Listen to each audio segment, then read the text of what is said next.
Voilà, bonjour, heureux de vous retrouver aujourd'hui à nouveau pour ce café à la fois. Que Dieu vous bénisse, qu'il renouvelle vos forces physiques, morales et spirituelles en ces instants pour pouvoir, durant toute la journée ensuite, faire tout ce que vous aviez prévu et surtout ce que lui a prévu aussi pour vous aujourd'hui. Voilà, soyez bénis. Je vous propose la lecture du jour. Nous sommes dans la Genèse au chapitre 6 avec Noé qui reçoit ses instructions de la part de Dieu pour construire l'arche. Nous lisons des versets 14 à 16. Il est écrit « Fais-toi une arche de bois, de gopher, tu disposeras cette arche en cellules, et tu l'enduiras de poids en dedans et en dehors. Voici comment tu la feras. L'arche aura 300 coudées de longueur, environ 150 mètres. Une coudée fait entre 45 et 50 centimètres. Voilà, comme ça vous le savez. 50 coudées de largeur et 30 coudées de hauteur. Tu feras à l'arche une fenêtre que tu réduiras à une coudée en haut. Tu établiras une porte sur le côté de l'arche et tu construiras un étage inférieur, un deuxième et un troisième. Et moi, je vais faire venir le déluge d'eau sur la terre. Amen.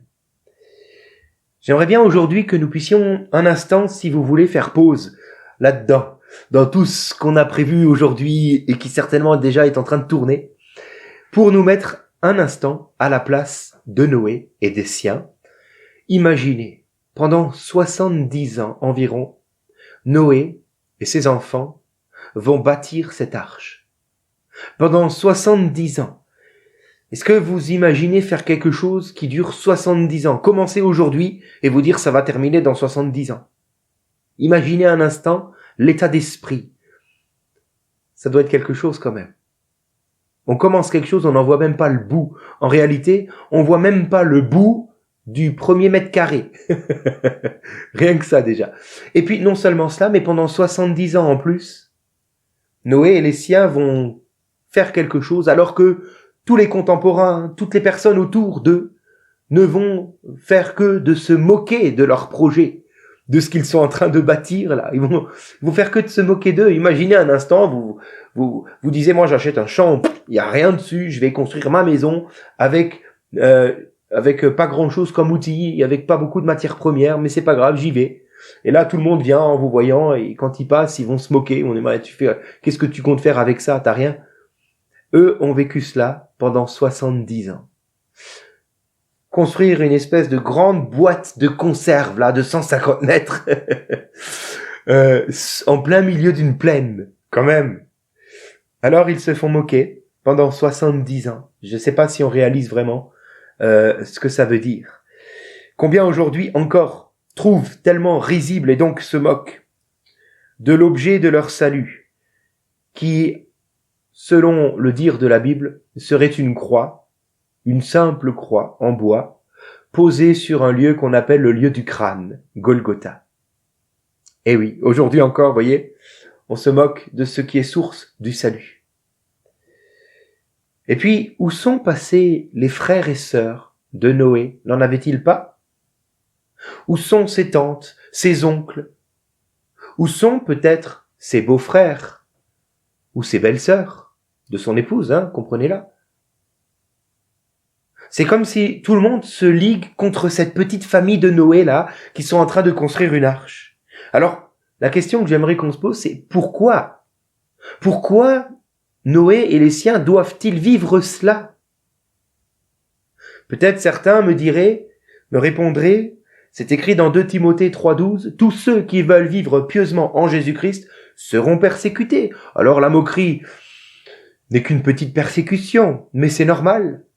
Alors je vous répondrai en 2 temps. Premièrement, oui, si nous voulons vivre pieusement en Jésus-Christ, certes il y aura une forme de persécution, même si ce n'est là qu'une simple moquerie où on sent qu'on est mis un peu de côté, parce que l'esprit qui est en nous, en Jésus-Christ, n'est plus le même que celui qui est dans ce monde. Automatiquement, malheureusement, j'ose dire, il y aura à un moment donné comme une forme de persécution qui risque de s'installer, mais cela ne saurait durer par la grâce de Dieu, je vous rassure.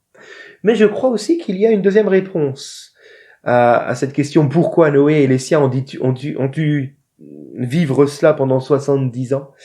Je ne veux pas avoir un regard fataliste ou négatif sur les épreuves que je peux rencontrer, en me disant, voilà, je suis persécuté parce que je suis chrétien. Non. Il y a autre chose. Quand nous servons Dieu, tout en lui obéissant malgré les vents contraires, malgré les formes de persécution, les moqueries, comme Noé et les siens ont pu connaître à ce moment-là, lorsque nous restons obéissants et que nous choisissons de servir Dieu, alors, il nous forme. Il nous forme. Si la persécution, à cause de Christ, la moquerie, la critique, le rejet, sont quelque part le lot de tous ceux qui souhaitent entrer dans l'éternité, oui, c'est vrai.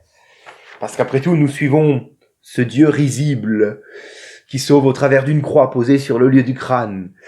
Oui, mais j'aimerais dire que lorsque cette forme de persécution, lorsque ces épreuves sont vécues dans l'obéissance et la fidélité à Dieu, alors nous sommes formés pour quelque chose de plus grand. N'est-il pas écrit dans la parole de Dieu que toute chose concourt au bien de ceux qui aiment Dieu? Toute chose. Dieu sait donc même se servir de ces quelques formes d'opposition que nous pourrions connaître dans nos vies, afin de nous faire vivre quelque chose de plus grand. Noé et sa famille, pendant 70 ans, ont vécu presque, j'ose dire, comme étant mis en marge de la société, seuls, délaissés. Cette petite famille toute seule est moquée. Pourquoi? Car ils étaient en formation, en préparation pour vivre l'après-déluge. Car après le déluge, ils seraient officiellement, et j'ose dire malheureusement, réellement les seuls sur la terre. Donc ils étaient formés là, pendant les 70 ans, à être mis en marge comme cela, car préparez-vous, c'est ce qui va venir maintenant, vous serez réellement les seuls sur la terre. Ils étaient donc formés. Mon ami, essaye de voir les épreuves que tu endures peut-être en ce moment, non pas de façon pessimiste, négative ou fataliste, mais vois la main de Dieu qui te prépare à quelque chose de plus grand, s'il trouve en toi aujourd'hui l'obéissance et la fidélité à Dieu, malgré tout. Vous savez, je crois que j'en avais déjà parlé, alors je vais le dire rapidement, mais quand Dieu m'a appelé au ministère, c'était une période où j'étais en activité professionnelle et chaque matin, je me levais en me disant « Mais pourquoi tu vas travailler ?» Je vous dis pas ça pour me plaindre, mais juste pour placer le contexte, que vous compreniez un petit peu ma démarche à l'époque. Je me levais en disant « Mais pourquoi tu vas travailler ?» J'avais entre 1 heure et 1 heure et demie de trajet par jour. Je vous laisse imaginer les frais de transport avec mon propre véhicule. Et j'étais payé au lance-pierre. J'avais pile le SMIC. Et si mon patron pouvait m'en enlever encore un peu, il le faisait. Pourtant, je travaillais près du double d'heures requis. Mais les heures sup, on oublie. Voilà. Comprenez un petit peu la mentalité. Et ça pendant très très longtemps, vraiment des années et des années. Et je me payais mes repas le midi moi-même. Donc finalement, fin du mois, mon salaire, il y en avait plus en fait. Il y avait vraiment pas grand-chose. Et j'étais dans cette disposition de cœur et je priais le Seigneur. Et voilà qu'un soir, en réunion de prière, à l'église, un frère reçoit une parole de connaissance. C'est biblique, je vous rassure. Et il va donc parler de la part de Dieu, comme pour me répondre à une prière que moi-même j'avais faite le matin même, devant mon travail, dans ma voiture, tout seul et en pleurs. Et cette parole me disait, j'étais avec toi dans ta voiture ce matin quand tu pleurais. J'ai entendu tes larmes et j'ai entendu ta prière. Voici ma réponse. Tu m'as demandé pourquoi je permettais cela dans ta vie. Sache, mon enfant, que c'est parce que je t'appelle au ministère et je te forme. Je ne sais pas si vous avez compris dans le contexte de la méditation d'aujourd'hui. L'épreuve dans laquelle j'étais était formatrice. Car oui, aujourd'hui, je suis entré dans le ministère et un pasteur n'est pas payé des 100 et des 1000, si vous voyez ce que je veux dire. Au contraire, c'est aussi le lance-pierre qui est là. Donc j'étais préparé, j'étais formé pour cela. Préparé, formé aussi pour compter sur la grâce de Dieu au quotidien, pour mon frigidaire, pour mes besoins, pour tous les biens, etc. J'étais préparé pour cela, pour vivre cette vie de foi. Je crois que lorsque Dieu veut nous préparer à entrer dans quelque chose de plus grand, il y a vraiment aussi une sorte comme d'épreuve qui est là.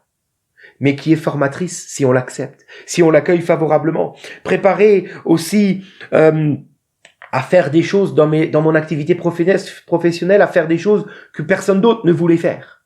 Parce que finalement, ensuite, dans le ministère, on se rend vite compte qu'il nous faudra se salir si souvent les mains, là où on se disait, mais enfin d'autres le feront à ma place. Eh ben non, fonce, c'est à toi d'y aller. Hein, comme disait l'autre, le bureau du pasteur, c'est pas dans une pièce climatisée, c'est sur l'échelle, en train de réparer quelque chose au toit, ou c'est par terre, dans un coin en train d'aspirer. Voilà. Cette formation, personnellement, m'a duré 12 années, et aujourd'hui, le Seigneur me forme encore pour demain. Et c'est pareil dans ta vie, mon ami. J'aimerais te laisser avec cette pensée. Les épreuves que tu vis sont formatrices. Puisse Dieu simplement trouver en toi l'obéissance, comme pour Noé et les siens, qui n'ont pas réduit l'arche. Au lieu de 150 mètres, ils ont dit, bon, on va faire 100 mètres, ça suffira, on n'en peut plus. Non, ils sont allés au bout de ce que Dieu attendait. Alors persévère, car Dieu a quelque chose pour toi, et ce que tu vis en ce moment pourrait bien être un tremplin pour l'avenir. Seigneur, je prie donc que tu trouves l'obéissance dans nos cœurs, au-delà de nos préjugés, au-delà peut-être même de nos frustrations. Seigneur, nous prions maintenant que tu disposes nos cœurs, que tu nous renouvelles dans la foi, afin de rester obéissants jusqu'au bout, et dans les plus petites choses que tu attends de nous. Car tu es en train de nous former. Oui, toute chose concourt au bien de ceux qui aiment Dieu, et nous faisons cette prière, Seigneur, que ta volonté s'accomplisse dans nos vies. Amen. Soyez bénis, et à demain.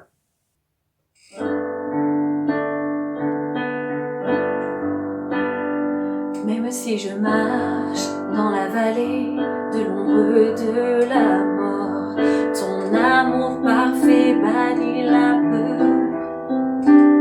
Et même si je suis pris au milieu des remous de la vie, je tiendrai, je sais que tu es là.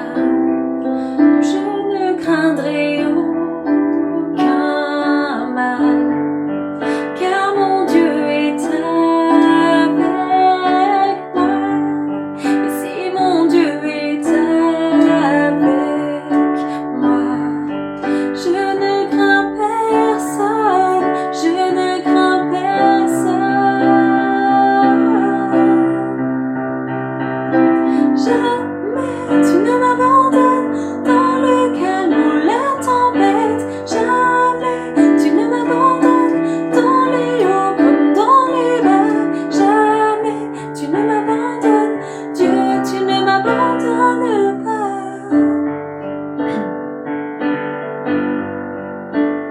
Et je vois une lumière, elle apparaît à celui qui tient bon. Une lumière d'un éclat sans pareil. Alors viendra la fin de ces tourments, mais jusqu'à ce grand